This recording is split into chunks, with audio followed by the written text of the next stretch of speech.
Well, good morning, good afternoon, or good evening, whatever time you are joining. It's good to be with you. Today, I wanted to share a story that happened. It's something that I heard from a friend of mine during a coffee last week, and I thought it was really interesting in relation to what I was inspired to lead today. So I'm going to share the story. And I'm not going to use my friend's name just to protect her identity. So I'm going to call her, um, let's call her Mary.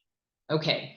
So Mary and I were having coffee, and she shared with me that she was on the receiving end of a pretty hostile text.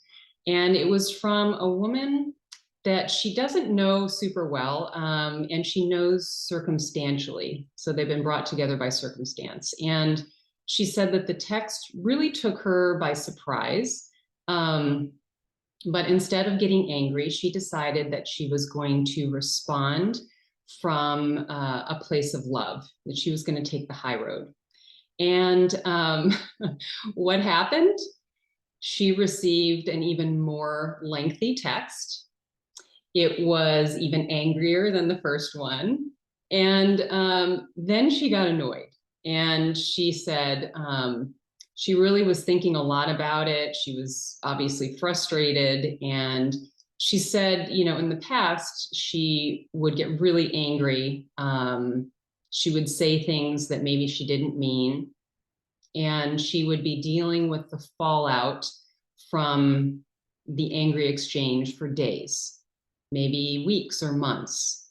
Um, she said she would hang on to things. And with all of the inner work that she's doing, she's a meditator. She's really trying to weed through and kind of, cleanse her garden, if you will, of the weeds, and really trying to get after some of the behaviors and the patterns that she has in her life. And what she said is she just decided to stick with the practice of sending her loving kindness and goodness and compassion. And she realized, because of this pattern that she had in her past, that this was coming up over and over again. And she was really being put to the test to test, well, really to test whether she was truthful and consistent, and she was being true to what she said that she really wanted in her life. And so she responded again from a place of love, and there was no response. And so she just said, I continue to send love that direction, to the direction of the woman. She sent the situation love. And the next day she happened to see her at an in-person gathering, and the woman ignored her. So she sent more love and more kindness her direction. And then I think it was the next day or the day after, there was this very subtle shift.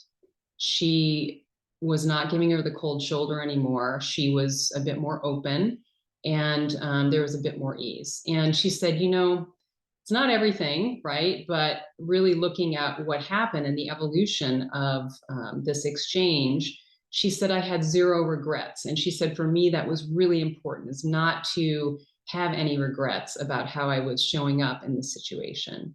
And despite this somewhat egoic pull that she had, and sometimes we all have, to be right in a situation and to express our point of view, she decided not to do that, that she was really was going to practice what she preached. And she said she felt so much better when she might have been picking up these pieces later on, like she would have in the past. And what was really beautiful is how the universe responded to her response. She shared with me, and I'm going to read it here. The first was a text message, she said, that happened to show up on my phone. Every time you let the energy of a negative pattern move through you without reacting to it, you are softening the grip that that pattern has on your peace. So that came into her phone from a meditation teacher that she follows. And then she said, right after that, another quote came up on social media. Emotional maturity is when you do things not because they feel good or they feel easy, but because they represent who you want to be. And I feel like that situation really demonstrated both of those things, that she could have responded from a place of past wounds or hurts, but she didn't. She chose a different path, and she's forged now this new neural pathway for dealing with difficult situations like that going forward. So the practice that I wanted to do today is called Ho'oponopono. It is an ancient Hawaiian healing practice. And the word itself, I think we've done this before, but I'm going to go back over it a little bit just to make sure that everybody's clear on what we're doing today. So Ho'oponopono, the word is made up of two parts. And the first part means to make or to cause. And ponopono means to put things in order or balance. So by taking responsibility essentially for our thoughts and our actions or our emotions, the practice of Ho'oponopono seeks to bring about healing and reconciliation and forgiveness. And this practice has been used for generations to restore harmony in communities, in one-on-one relationships, and within ourselves or within individuals in Hawaii. So in the practice, as a reminder, you repeat these phrases: I love you. I'm sorry. Please forgive me. And thank you. And so what we will do today is we will start by engaging our breath and getting to a place of relaxation and comfort. And then we will move into the practice of Ho'oponopono. I will be tracking time as I do always, and we'll be meditating today for about 20 minutes. So if you will go ahead and get yourself comfortable and ready, if you're not already, we'll begin. So find a place that is comfortable for you, where you can be relatively alert but relaxed, ideally in an upright position. You can rest on a cushion on the floor. You can rest in your chair, on the sofa. Let your eyes close gently and begin to slow the body and the mind down, and the breath. You might loosen the jaw, letting the eyes be soft. You might roll your neck a few times just to release any tension that you might be holding. Letting go of everything that came before this, and anything that's to come. And simply be here now, present in this time that you've given yourself, this gift of being here with and for you, for your heart, for your mind, your body.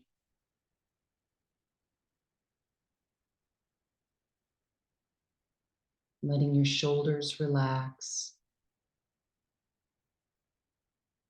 Your arms rest easily at your sides or in your lap.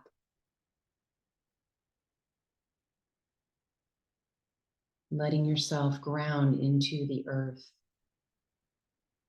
whether it's noticing your feet beneath you, grounded into the floor or the carpet.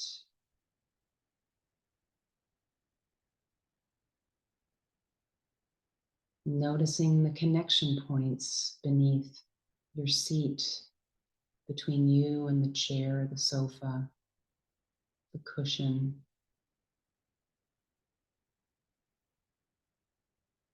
Perhaps the contact points at your back and the surface that you're resting on.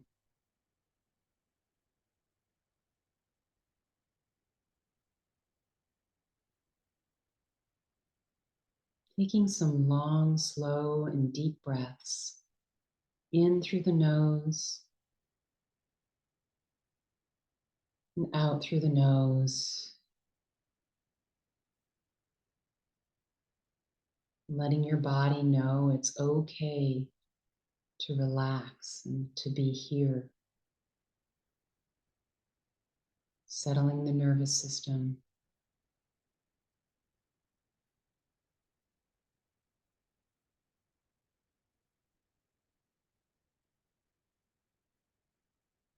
And returning your breath to its natural rhythm and depth.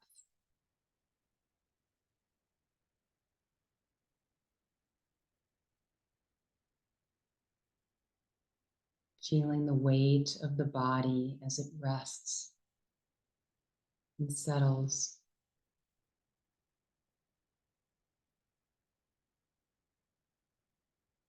Knowing that you are fully supported exactly where you are.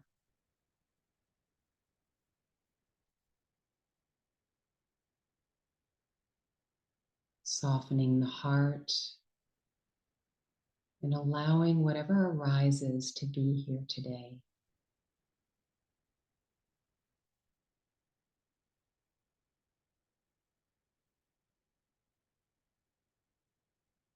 You might notice the rhythm and the movement of your body, the path of the breath.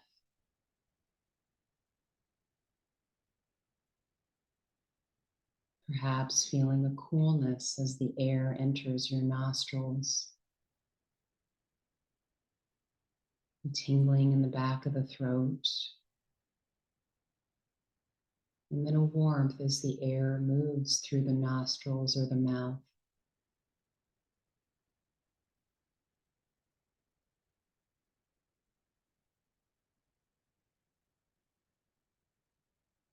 Noticing the rise and the fall of the chest,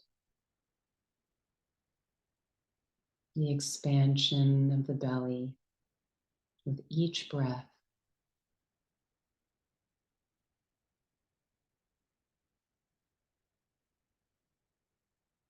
Letting your attention rest on each breath, feeling its natural rhythm.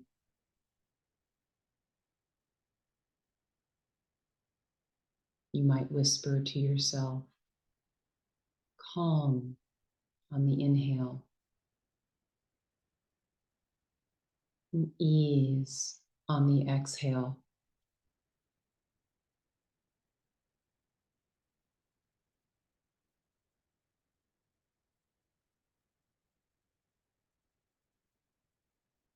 And as you sense the breath moving in and out of the body,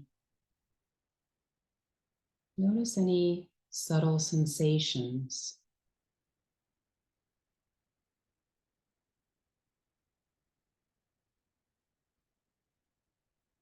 You might notice the way the breath moves as it enters and leaves the body.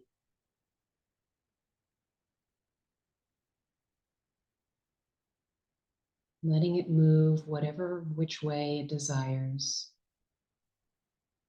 as far and as wide as it likes.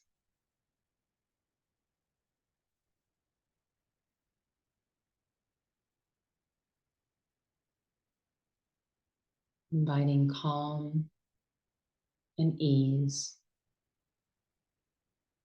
to grow and expand.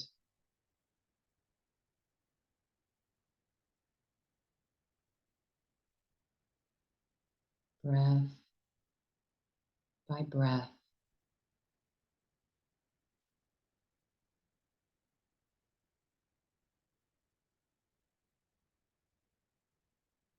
Becoming aware of the body being breathed.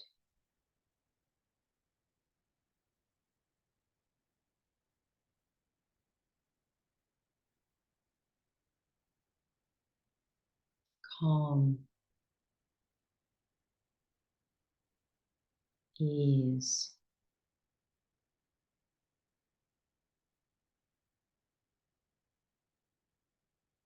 We'll continue like this for a minute or two. I'll track the time.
Every time the mind wants to time travel, bring it right back here to this moment,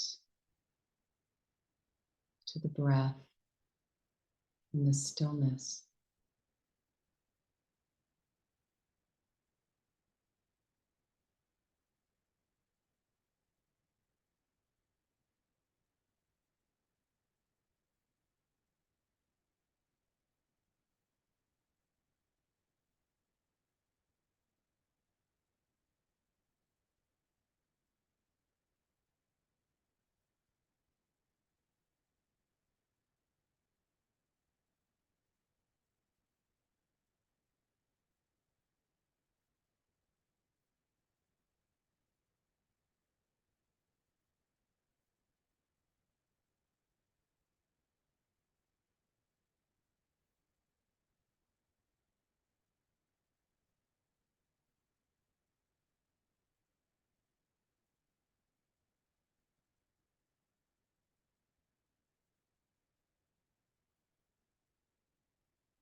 I'll begin now to share the Ho'oponopono phrases with you. And the first time that we go through them, I'll say them once and you can repeat them out loud to yourself or silently. And begin by offering the sentiments to yourself. There's nothing that you need to do other than to repeat the words at your own pace.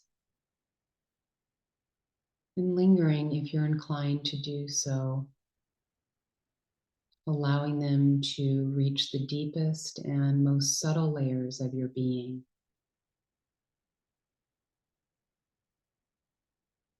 I love you. I'm sorry. Please forgive me. Thank you. I love you. I'm sorry. Please forgive me. Thank you. Continue repeating these words to yourself for a minute or two, and I'll track the time.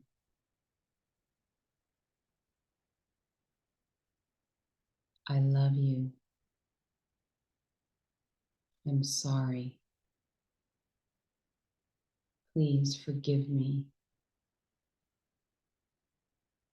Thank you.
Now we'll invite whomever you'd like to into your awareness. It might be a family member, a friend, someone that you work with, and offer this mantra to them silently. I love you. I'm sorry. Please forgive me. Thank you.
Now I invite you to offer this mantra to our collective,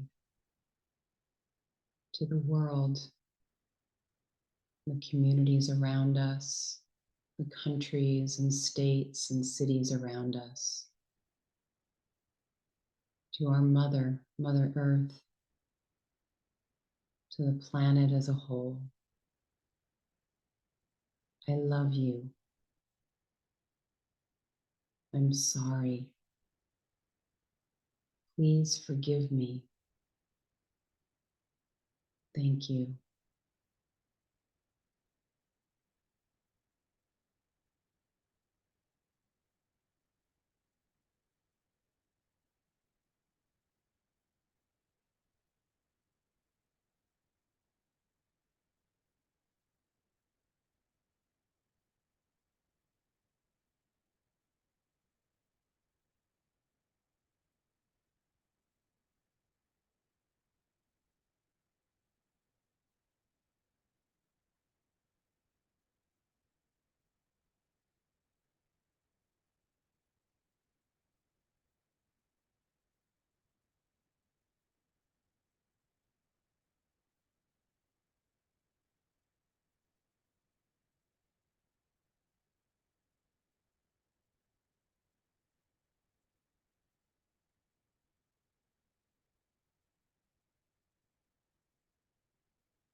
You can release the phrases now and simply rest in being for a few more moments,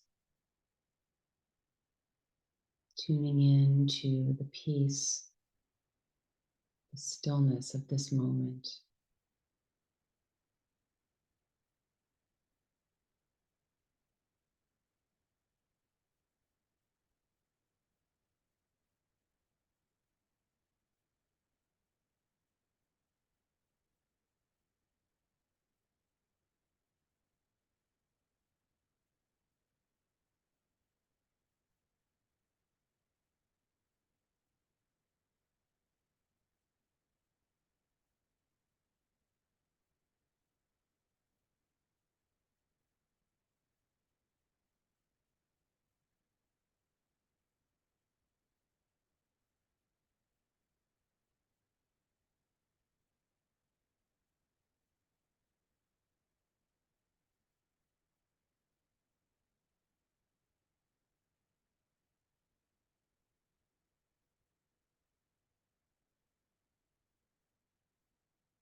As our practice draws to a close,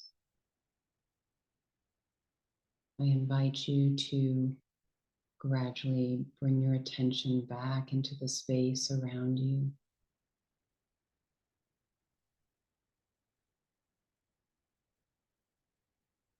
Perhaps back into the body.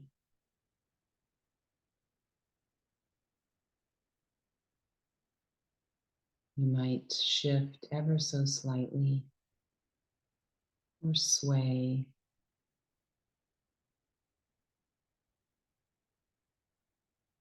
wiggling your toes or fingers.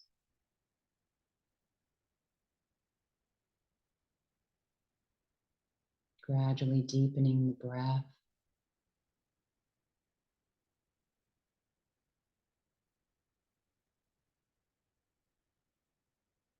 You might tune into the subtle sounds in your environment again,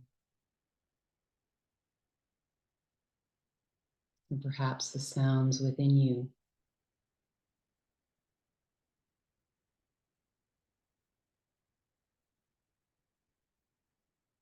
If you're so inclined, you can stretch into the space around you,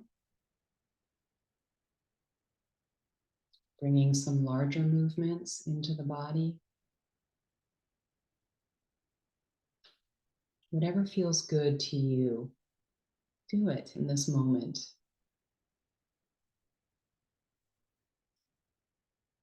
I invite you today to rub your palms together to create a bit of heat, taking the heels of your hands and resting them in your eye sockets with some gentle pressure.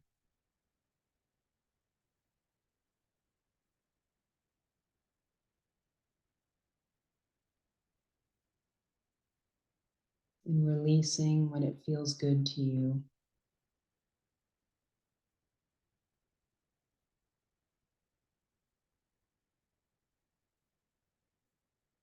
And when you're ready, you can blink your eyes open, taking in your environment with fresh eyes.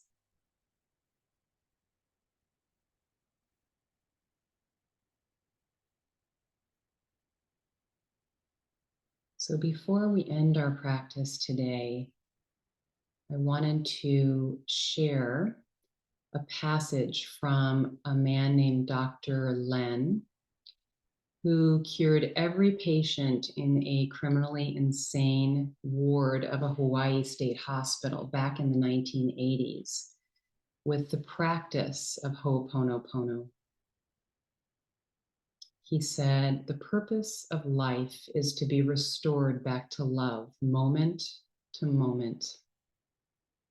To fulfill this purpose, the individual must acknowledge that he is 100% responsible for creating his life the way it is. He must come to see that it is his thoughts that create his life the way it is moment to moment. The problems are not people, places, and situations, but rather the thoughts of them. He must come to appreciate that there is no such thing as out there." So I want to thank you so much for meditating with me today. If you're so inclined to bring your hands together, thumb knuckles at the breastbone, bow your head to yourself and to each other. The light in me honors and sees the light in each and every one of you. Namaste.